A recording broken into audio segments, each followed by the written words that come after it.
Assalamualaikum warahmatullahi wabarakatuh.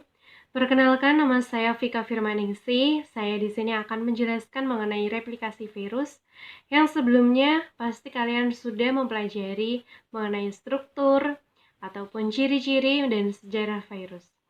Oke, akan Ibu mulai.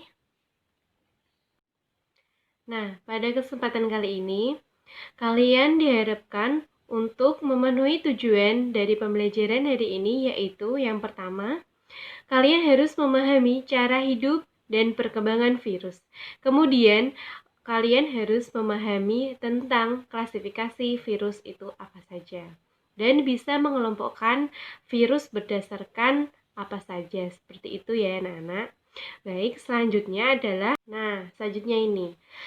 Kalian pasti ingat pembelajaran yang minggu kemarin kalian sudah belajar mengenai sejarah virus, struktur, dan ciri-ciri.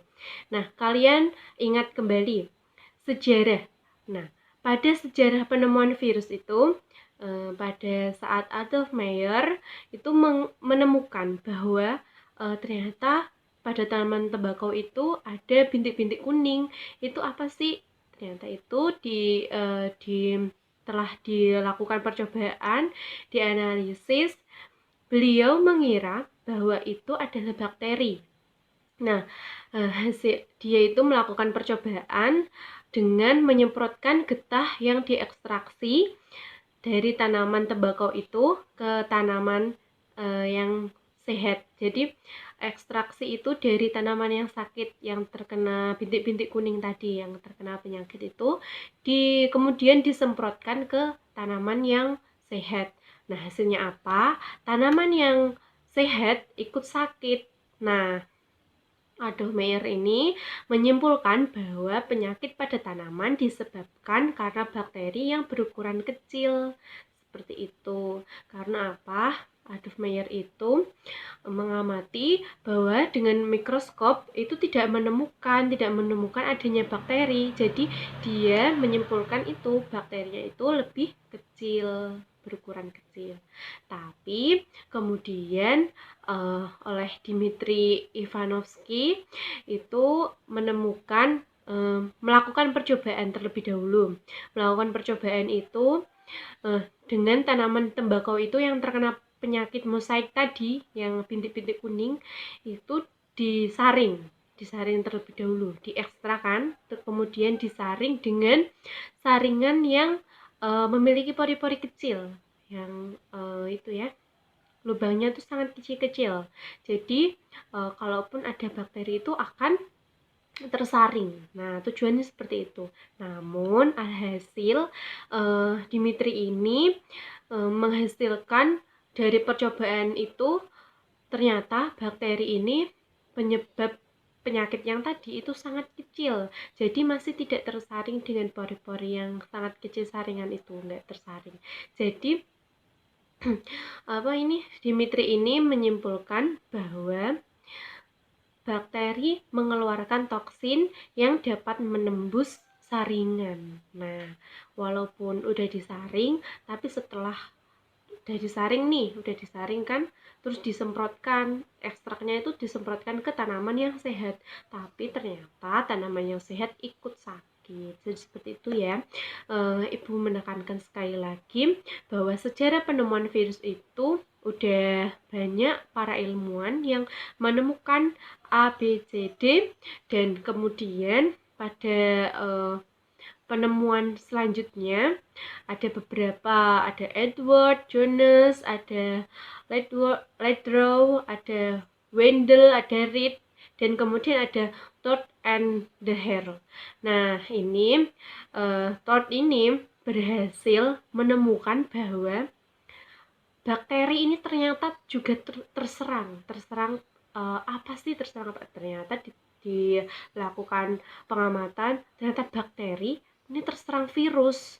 Jadi bakteri itu bisa terserang virus. Jadi para ilmuwan itu sudah merubah mindsetnya bahwa ternyata tanaman tembakau tadi itu tidaklah yang menyerang penyakitnya itu tidaklah bakteri, ternyata virus, seperti itu. Nah, yang third ini kan udah menemukan nih, ternyata bakteri ini diserang virus. Nah, Ibu akan bahas pada pertemuan kali ini ternyata bakteri bisa terserang virus. Nah, virusnya yang seperti apa, cara menginfeksinya tuh bagaimana? Nah, itu akan jelaskan ya.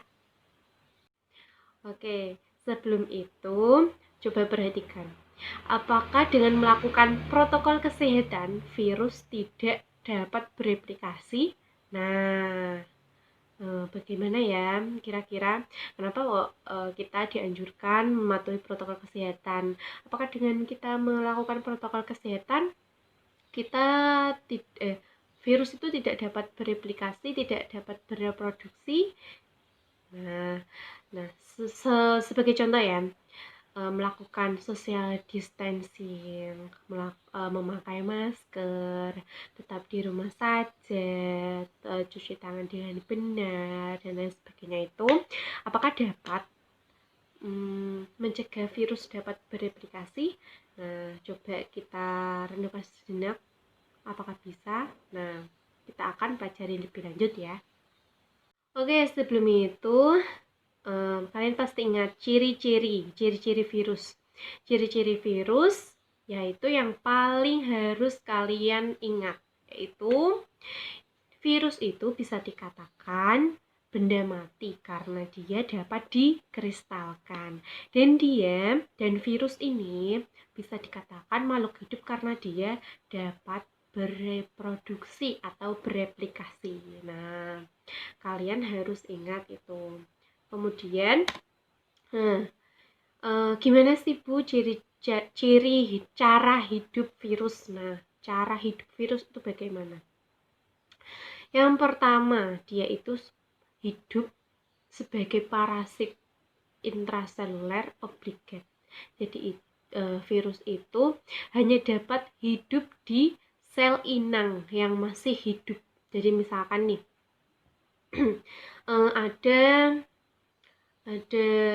ada orang yang terkena COVID misalkan ya, terus dia bersin, shing gitu. Nah, dropletnya ini kan terkena benda mati, misalkan terkena gagang pintu atau lain sebagainya, benda-benda di sekitarnya. Nah, kemudian ada orang yang menyentuh yang terkena droplet tadi. Nah, oke, kita identifikasi terlebih dahulu ya tadi ya. Nah, ketika droplet itu terkena benda mati, virus itu akan mengkristalkan dirinya. Nah, ketika ada orang yang menyentuh dengan tangan, kemudian tangannya dibuat makan tanpa cuci tangan dengan benar, akan masuk ke tubuh kita. Nah, virus ini berubah menjadi makhluk hidup yang bisa bereproduksi kalau makhluk hidup tersebut tidaklah mempunyai kekebalan tubuh yang tinggi, seperti itu. Kemudian virus diisolasi dari sel inang, tidak dapat hidup dan bereproduksi.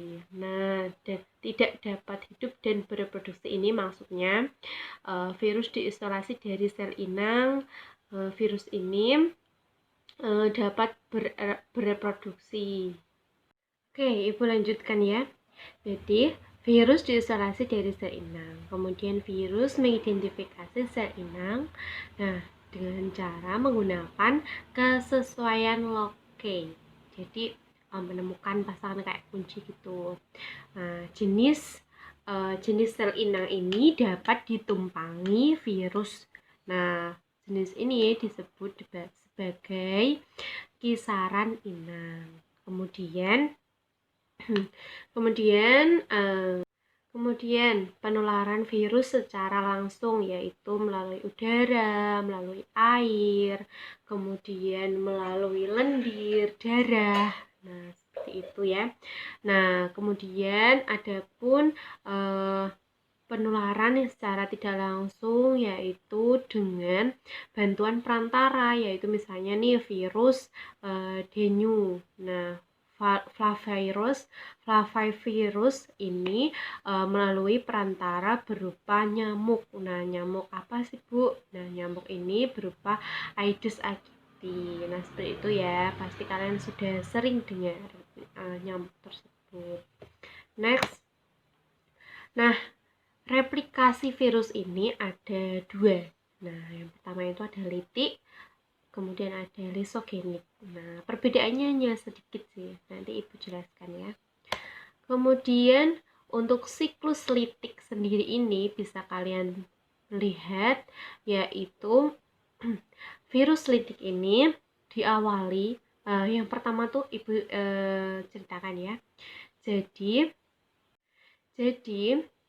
siklus litik ini seperti bisa kalian flashback ya tadi ya, yang Ibu jelaskan sebagai pengantar tadi, bahwa Todd dan temannya ini menemukan bahwa bakteri ini ternyata diserang virus. Nah, ini ada siklus litik. Sebagai contoh ini ada bakteri ini kita yang kotak yang di dalamnya itu ada oval itu sebagai DNA dari bakteri tersebut. Nah, virus yang menyerang ini namanya bakteriofag. Baik, nah virus yang menyerang bakteri ini kan namanya bakteriofag. Nah, di tahap yang pertama itu namanya tahap adsorpsi. Nah, di tahap ini virus itu hanya menempel di bakteri terlebih dahulu, menempel di dindingnya, di dinding bakteri ini. Nah, kemudian ada tahap yang kedua namanya tahap penetrasi atau tahap infeksi, atau namanya bisa tahap injeksi. Nah, di tahap ini virus itu sudah mengeluarkan DNA yang ada di dalam kapsid itu. DNA-nya itu dimasukkan ke dalam bakteri, ke dalam bakteri. Kemudian di dalam sel inang ya, bakteri ini sudah kita sebut sebagai sel inang dari virus ini. Kemudian setelah DNA masuk ke tubuh sel inang, maka akan berlanjut ke tahap selanjutnya, yaitu tahap sintesis atau tahap replikasi. Nah, di tahap ini DNA dari virus itu bercampur dengan DNA dari sel inang itu. Nah, tadi kan yang Ibu contohkan ini kan sel dari bakteri ya, sel dari bakteri. Nah, DNA dari bakteri itu hancur dan tercampur dengan DNA dari virus, kemudian masuk ke tahap perakitan. Nah, tahap perakitan ini adalah di mana virus ini itu membentuk ada kapsid, ada kepala, ekor, selubung ekor ya, maksud Ibu, terus ada serabut dan struktur tubuh virus lainnya. Nah, dan tahap perakitan ini belum sepenuhnya, maksudnya masih dalam tahap merakit tubuh dari virus ya, belum full sepenuhnya jadi virus. Kemudian selanjutnya ada tahap lisis. Nah, di tahap lisis ini virus-virus itu baru keluar. Virus udah jadi virus seutuhnya, udah ada dari kepala, selubung ekor sampai serabut. Nah, itu bahkan ini itu bisa namanya tahap lisis itu adalah tahap memecah dinding dari sel inang ini, kemudian virus ini dapat memperbanyak dirinya. Nah, seperti itu bereproduksi dan begitu berkelanjutan. Nah, itu muter terus siklusnya. Siklus litik jadi seperti itu. Oke, kemudian kalian bisa lihat yang kedua adalah siklus lisogenik. Nah, perbedaannya sebenarnya itu hanya sedikit. Nah, tadi kan udah nih kalian ketahui mengenai daur litik. Nah, sekarang siklus lisogenik atau daur lisogenik ini adalah dimana yang pertama tetap tahap adsorpsi, yaitu virus ini hanya menempel pada dinding dari bakteri atau dari sel inang. Nah, menempel pada dinding sel inang. Kemudian yang kedua tetap tahap penetrasi seperti tadi, namun Di tahap penetrasi ini tetap sama ya, dari virus ini mengeluarkan DNA-nya masuk ke dalam sel inang. Kemudian, nah tahap yang ketiga ini perbedaannya dari ini kan lisogenik. Lisogenik ini kalau tadi daur litik langsung ke sintesis. Nah kalau lisogenik ini setelah tahap penetrasi ada tahapan yang namanya tahapan penggabungan. Nah tahapan penggabungan ini setelah tadi ya inangnya itu masuk ke dalam sel DNA-nya itu masuk ke sel inang. Nah, di dalam tahap penggabungan ini DNA dari virus itu bergabung dengan DNA dari bakteriophage. Seperti itu, bergabung. Nah, virus ini DNA ini kan bergabung seperti ini ya, digabung ini setengah. Misalkan ini kan sedikit. Nah, itu akan menggerogoti lah namanya, pokoknya bergabung akan menyerang. Nah kalau misalkan sel inang atau yang ibu contohkan tadi bakteri ini tidak kuat kekebalannya, maka ini DNA-nya ini akan lebih dominan dari virus seperti itu. Nah kemudian bakteri ini kan mengalami pembelahan. Nah seberapapun pembelahan bakteri ini atau sel inang ini, maka DNA-nya itu sudah sudah tercampur, sudah ada gabungan dari DNA virus. Jadi DNA dari sel inang bergabung dengan DNA dari virus. Nah, tahap penggabungan ini dilanjutkan dengan tahap replikasi, yaitu profag bereplikasi. Setiap anaknya akan mewarisi profag. Nah, apa sih profag? Lah, profag itu yang baik kalian pasti bertanya ya, profag. Oh, tiba-tiba gak ada nama profag. Profag itu apa sih, Bu? Nah, bisa kalian lihat profag itu DNA dari virus yang bergabung dengan DNA dari virus ini bergabung dengan DNA dari sel inang.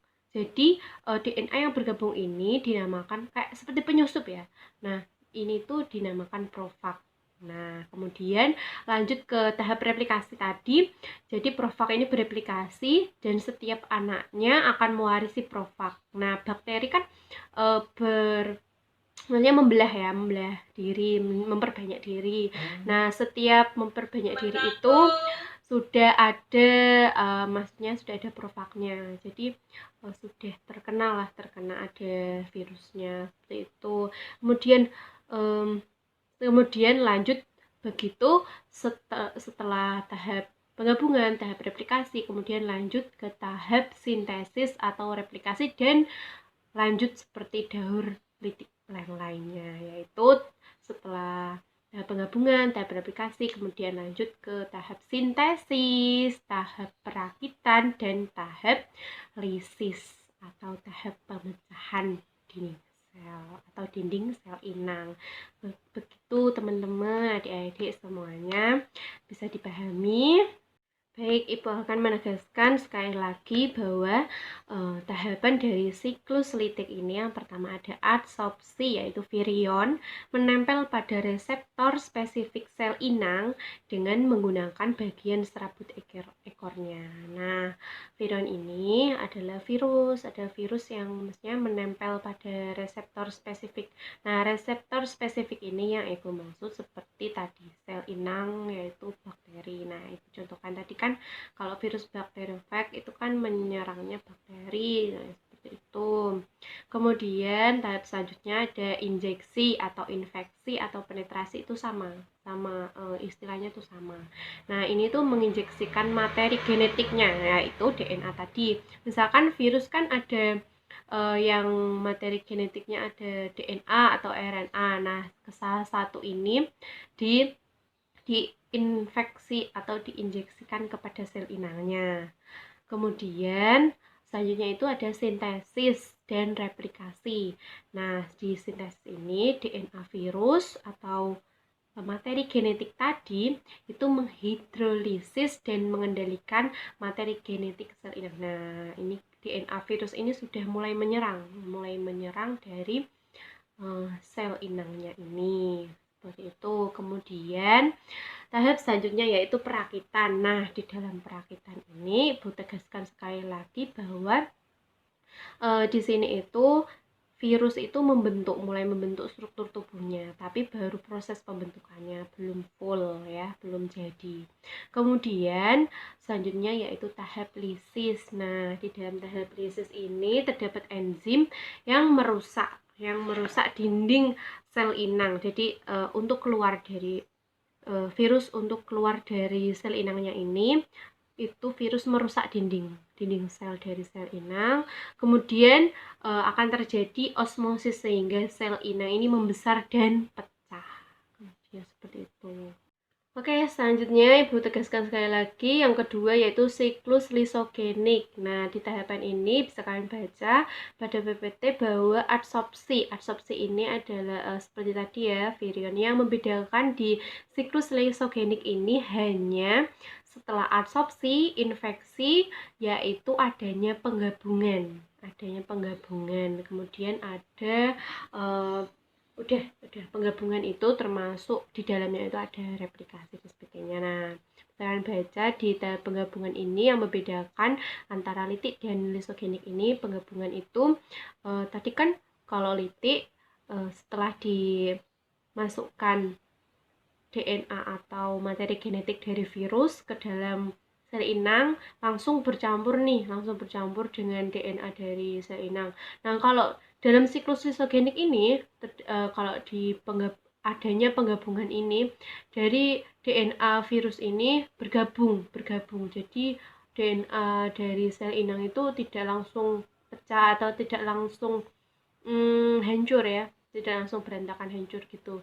Jadi virus ini sedikit demi sedikit menempel gitu, dan menempel pada sel inang. Nah, ketika menempel ini dinamakan profag. Nah, itu DNA virus bakteriofag bergabung dengan DNA bakteri sel inang membentuk profag. Nah, itu yang dinamakan profag.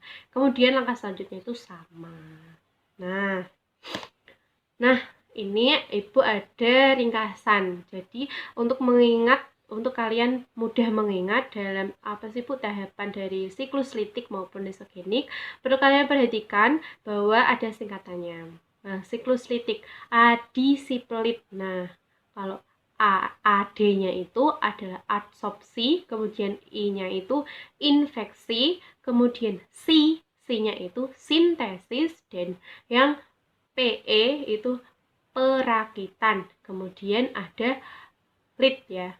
Tadi kan pelit. Nah, lit itu litik atau pecah. Nah, seperti itu. Baik, selanjutnya yaitu untuk ringkasan siklus lisogenik. Nah, ini ada singkatan yang memudahkan kalian untuk mengingat tahapan dari siklus lisogenik yaitu adi gabung si pelit. Nah, tadi kan ini ada tambahan gabung aja biar kalian lebih mudah mengingatnya. Nah, adi itu ad itu adsorpsi, I itu infeksi, gabung itu penggabungan atau profage. Nah, kemudian itu sama ya, penggabungan sama profage itu profag namanya. Nah, itu sama, istilahnya itu sama. Jadi kalian harus banyak membaca untuk memahami banyak-banyak istilah yang sama.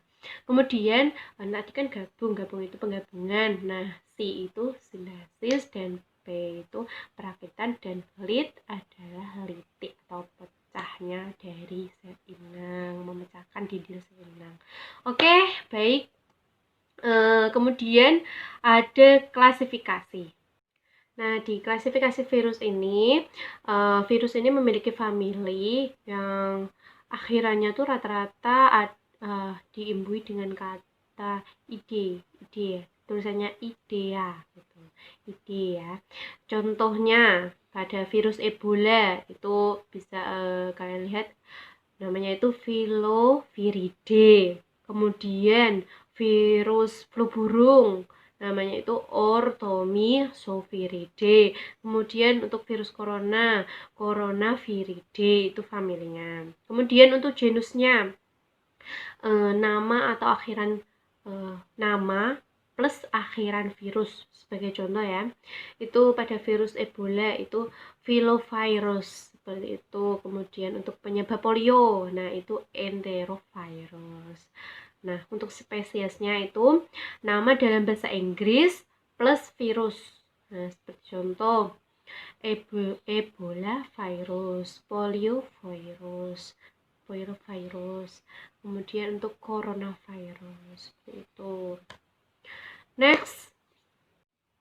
Nah, pengelompokan virus ini, virus berdasarkan jenis sel inangnya. Nah, virus yang menyerang bakteri itu bisa kalian ingat lagi tadi kan bakterofag ya, bakterofag. Nah, itu virus T, bakterofag. Kemudian virus yang menyerang tumbuhan itu sebagai contoh TMV, tobacco mosaic virus. Nah, ini tuh tadi yang Ibu jelaskan di sejarah. Nah, itu kuning, bintik-bintik kuning pada daun tembakau. Nah, ini namanya tuh virusnya itu TMV, tobacco mosaic virus. Kemudian di tungro itu virus tungro itu rice tungro bacilliform virus, itu disingkat RTBV. Kemudian virus yang menyerang hewan apa anak-anak?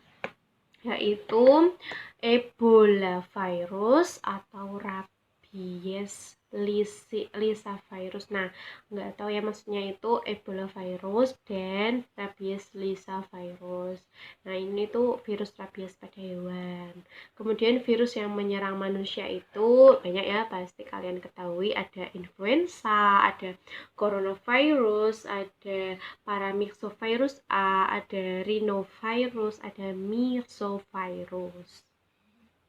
Next, kemudian kalian bisa baca pada PPT bahwa virus berdasarkan ada tidaknya selubung. Nah, virus berselubung ini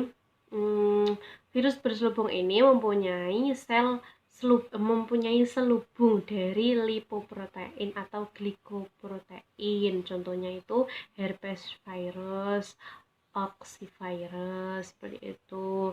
Kemudian juga yang seperti kita alami, maksudnya yang sedang beredar di lingkungan kita, yaitu itu coronavirus atau SARS-CoV-2 seperti itu.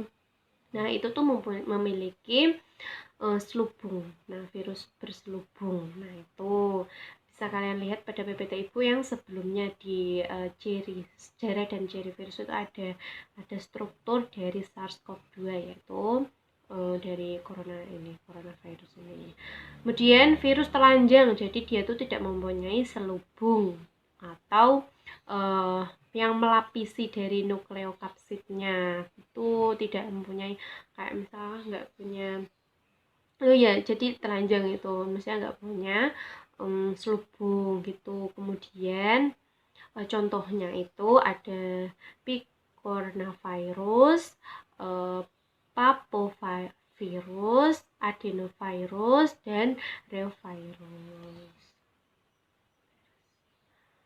Kemudian berdasarkan jenis asam nukleat. Nah, kemarin Ibu juga udah jelaskan mengenai ini di PPT Ibu juga yang sebenarnya sudah ada ya, bahwa virus ini memiliki asam nukleat. Nah, yang ada di dalam kapsid itu loh maksudnya. Nah, itu memiliki salah satu, kalau tidak DNA ya RNA. Itu ada beberapa contoh, kalian lihat sendiri ya.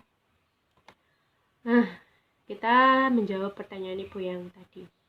Perlu kalian ketahui bahwa dengan melakukan protokol kesehatan itu, apakah virus tidak dapat bereplikasi atau bereproduksi, Bu? Nah, jadi benar, iya benar, karena virus tidak bisa bereplikasi atau bereproduksi tanpa sel inang yang tepat. Jadi misalkan nih contoh Ibu. Nah, misalkan tadi droplet yang menempel pada benda, kemudian ada makhluk hidup lainnya menyentuhnya, kemudian kita mencuci tangan dengan benar pakai sabun dan mencuci tangan yang benar ya, udah tahu ya caranya mencuci tangan yang benar. Nah, itu kita kaitkan dengan struktur dari virus sendiri itu kan glikoprotein ya. Jadi virus itu bisa larut kalau kita menggunakan deterjen dan lain sebagainya. Nah, teman-teman, adik-adik semuanya, jadi kalian harus tetap patuhi protokol kesehatan. Kalian sudah tahu virus itu apa, jadi kalian bisa mengaplikasikannya dengan di kehidupan sehari-hari seperti itu. Udah paham ya? Baik, terima kasih semuanya sudah mendengarkan penjelasan dari Ibu. Terima kasih semuanya. Marilah kita diskusi di grup WA ya. Kita lanjutkan di grup WA. Apabila ada pertanyaan ataupun kita bisa diskusikan kembali di grup WA. Terima kasih anak-anak semuanya, sampai jumpa di lain waktu ya. Assalamualaikum warahmatullahi wabarakatuh.